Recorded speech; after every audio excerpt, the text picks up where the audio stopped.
Welcome to the channel physics classes with Devna Tiwari. अब समय आ गया है कि आपको 11th 12th दोनों की ही पढ़ाई साथ साथ करनी है। कैसे रिवाइज करते रहना 11th को, 12th पे ज़्यादा focus till the board exam, फिर दोनों का मिला के कॉम्पिटिशन्स में आना। ऐसा ही आज एक मैं कॉन्सेप्ट रिवाइज करने जा रही हूँ, वह है कंजर्वेशन ऑफ मोमेंटम। उस पर बेस्ड एक क्वेश्चन है, आइए देखते हैं। हाँ, जो लोग नए हैं चैनल को जरूर सब्सक्राइब कर लीजिए, फिर आगे बढ़िए। सबसे पहले तो ये जान लेते हैं कि मोमेंटम होता क्या है। मोमेंटम होता है कोई भी मास किसी वेलोसिटी से चले, मूविंग मास। कैसे रिप्रेजेंट करते हैं? p से। एक वेक्टर क्वांटिटी है तो p इक्वल टू क्या लिखेंगे? Mass into velocity. Velocity vector है तो m भी एक वेक्टर हो गया। अब कंजर्वेशन का मतलब क्या होता है? इस कंजर्वेशन वर्ड की मीनिंग है कि मोमेंटम कंजर्व रहे। कब? जब किसी भी ऑब्जेक्ट पर या सिस्टम ऑफ ऑब्जेक्ट्स पर कोई एक्सटर्नल फोर्स ना लगाया जाए। अब जैसे मान लेते हैं कि एक ऑब्जेक्ट है, वो रखी हुई है। क्या है इसका मोमेंटम? रखी हुई है, वेलोसिटी 0 है, तो मोमेंटम क्या है? 0। अब क्या होता है, अगर ये एक्सप्लोड कर जाती है दो हिस्से में, उनके मासेस हैं m1 और m2 और उनकी वेलोसिटी है v1 और v2। अब क्या होता है, इस पर कोई भी फोर्स नहीं लगाया, ये रखी हुई थी, मोमेंटम 0 था। अगर ये एक्सप्लोड करता है दो टुकड़ों में m1 और m2 जिनकी वेलोसिटी v1 और v2 है। अब अगर पूछा जाए उनका मोमेंटम क्या होगा, वेलोसिटी क्या होगी, तो कैसे निकालेंगे? याद रखिए, वही है कंजर्वेशन ऑफ मोमेंटम। यानी मोमेंटम कंजर्व रहेगा, कांस्टेंट रहेगा, बदलेगा नहीं।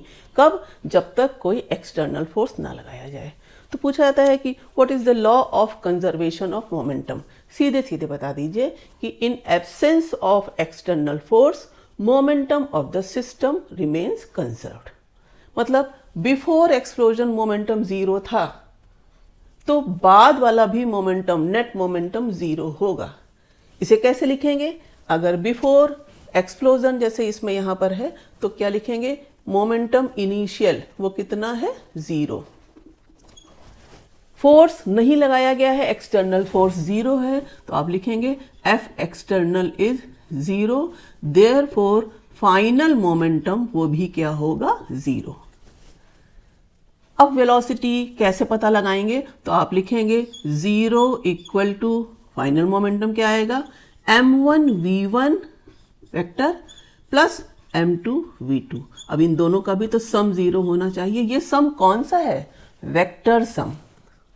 यहां थोड़ा सा वेक्टर के बारे में पता होना चाहिए। वेक्टर सम का मतलब क्या है? कोई दो वेक्टर ऐसे जोड़े जाएं कि उनका रिजल्टेंट 0 आए। कैसे जोड़ेंगे आप? एक वेक्टर दूसरे वेक्टर के इक्वल तो हो, लेकिन मैग्नीट्यूड इक्वल हो, डायरेक्शन कैसी हो? अपोजिट, तभी तो 0 आएगा। बस यही कॉन्सेप्ट यहां लगा दिया। इसका मतलब क्या हो गया कि m1 v1 equal to minus m2 v2। तो इससे आप देख रहे हैं कि टुकड़े चाहे जिस मास के हों, ज्यादा मास लेस वेलोसिटी होगा ना, तभी तो product of mass velocity constant है। और किसके बराबर है? दूसरे टुकड़े के मास और वेलोसिटी के। हाँ, डायरेक्शन कैसी होगी? अगर दो ही पीसेस हो रहे हैं तो एक अगर इस डायरेक्शन में जा रहा तो ठीक उसके अपोजिट दूसरा वेक्टर आपको बनाना होगा ऐसे। अगर ये p1 है तो ये क्या होगा? p2। मतलब दोनों का सम क्या आ जाए? 0। वो चाहे जिस डायरेक्शन में एक्सप्लोड हो ऐसे होंगे, तो इसका दूसरा वेक्टर अपोजिट हो जाएगा। अब अगर आता है कि वो 3 पीसेस में एक्सप्लोड होता, तो वेक्टर सम लगा दीजिए 3 पीसेस के लिए। कैसे लगाएंगे? इनिशियली एक पीस जा रहा है इस डायरेक्शन में, दूसरा मान लेते हैं उसके परपेंडिकुलर जा रहा है इस डायरेक्शन में, तो तीसरा किसके बराबर होगा? तो इन दोनों का जो वेक्टर सम आएगा वो कैसे आता है? आप देखते हैं यहां पर ये वेक्टर सम आ रहा है ये, ठीक है, पैरेललोग्राम ऑफ फोर्स से निकालते हैं ये। तो ये इन दोनों का रिजल्टेंट इधर कर दीजिए, अपोजिट।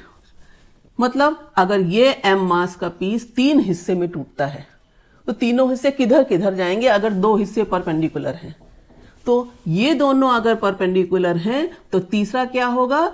इन दोनों के रिजल्टेंट के अपोजिट। कैसे? तभी तो नेट क्या हो जाएगा? मोमेंटम 0। तो ऐसा कॉन्सेप्ट कंजर्वेशन ऑफ मोमेंटम में आपको लगाना होता है और इसी पर बेस्ड कुछ क्वेश्चंस होते हैं। जैसे छोटे क्लासेस में आप पढ़ते हैं गन, राइफल में बंदूक से गोली अगर दागी जाती है तो जर्क पीछे लगता है, गोली आगे जा रही है। कैसे लगाएंगे इसको, कैसे प्रूफ करेंगे? भाई अगर राइफल है, राइफल m मास की है, ठीक है, और वो रेस्ट पर है, तो इनिशियल मोमेंटम राइफल और बुलेट दोनों मिला के उसका कितना हो गया? p initial 0। फाइनल में क्या होगा? अगर m मास की राइफल और उससे पीछे की तरफ जर्क लगता है जो वेलोसिटी ऑफ रिकॉइल कहलाता है, वो वेलोसिटी ऑफ रिकॉइल, तो mass into velocity of recoil plus mass into bullet का मास है जो, और वेलोसिटी ऑफ बुलेट, ये भी तो 0 होना चाहिए। क्यों? क्योंकि आपने सिर्फ ट्रिगर दबाया, कोई एक्सटर्नल फोर्स धक्का नहीं दिया।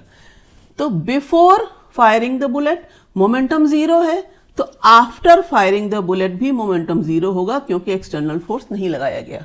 बस इसी से ये प्रूफ हो जाता है कि जो mass of bullet, velocity of bullet equal to क्या होगा? माइनस मास ऑफ राइफल और velocity of recoil.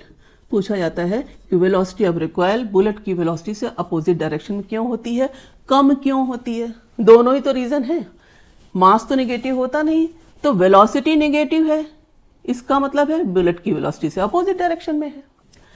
Mass rifle का ज्यादा है तो वेलोसिटी कम है, ताकि प्रोडक्ट m इंटू वी ठीक उसी के बराबर हो जो वेलोसिटी ऑफ बुलेट है और मास ऑफ बुलेट है। मास ऑफ बुलेट हल्की होती है तो उसकी वेलोसिटी ज्यादा है।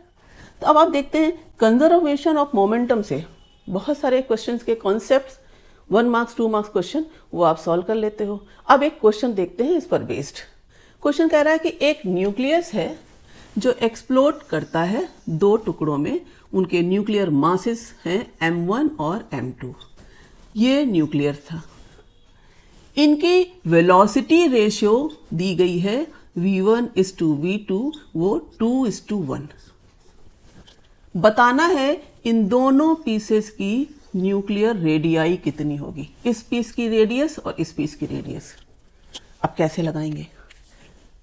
जब भी न्यूक्लियस एक्सप्लोड करता है, रप्चर करता है, तो कोई एक्सटर्नल फोर्स तो लग नहीं रहा, यानी बिफोर एक्सप्लोजन और आफ्टर एक्सप्लोजन मोमेंटम कंजर्व रहेगा। अब क्या करेंगे?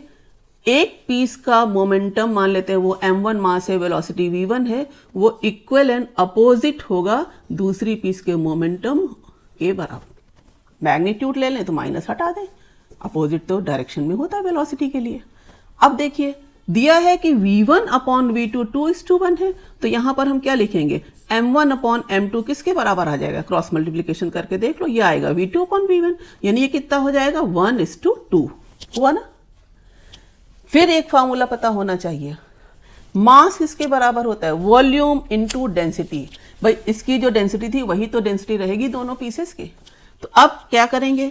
Mass volume into density, nucleus को सॉलिड स्फीयर मानेंगे, तो 4/3 पाई r क्यूब, तो r1 क्यूब, ये हो गई पहले मास, पहले न्यूक्लियर पार्ट की वॉल्यूम की वैल्यू, इनटू डेंसिटी, ये क्या हो गया? मास। तो m1 ये हो गया। इसी तरीके से आपने m2 लिख लिया, तो 4/3 पाई r2 क्यूब और रो। फॉर्मूले अगर याद है तो आपने उसी को लिख दिया किसके बराबर? 1:2। अब देखिए 4/3 पाई, 4/3 पाई और रो, ये सब तो कैंसिल हो जाएगा ना। आपके पास क्या बचा? r1 cube upon r2 cube, इसकी वैल्यू आ गई है 1/2। क्यूब रूट ले ले दोनों तरफ, तो r1 अपॉन r2 किसके बराबर आ गया? 1/2 to the power 1/3। Cube root लेना आना चाहिए, 3 की पावर 1/3, तो r1 ही तो बचा। 3 की पावर 1/3, यहां पर भी देखो 3 इंटू 1/3, तो r1, 3 इंटू 1/3 तो r2, और यहां पर 1 की पावर 1/3, 1 ही रहा, 2 की पावर 1/3। रेशियो क्या हो गया? जो दोनों न्यूक्लियर मासेस हैं उनकी रेडियाई का रेशियो हो गया 1/2:3। तो उम्मीद करती हूँ वीडियो आपको जरूर पसंद आएगा। Thank you.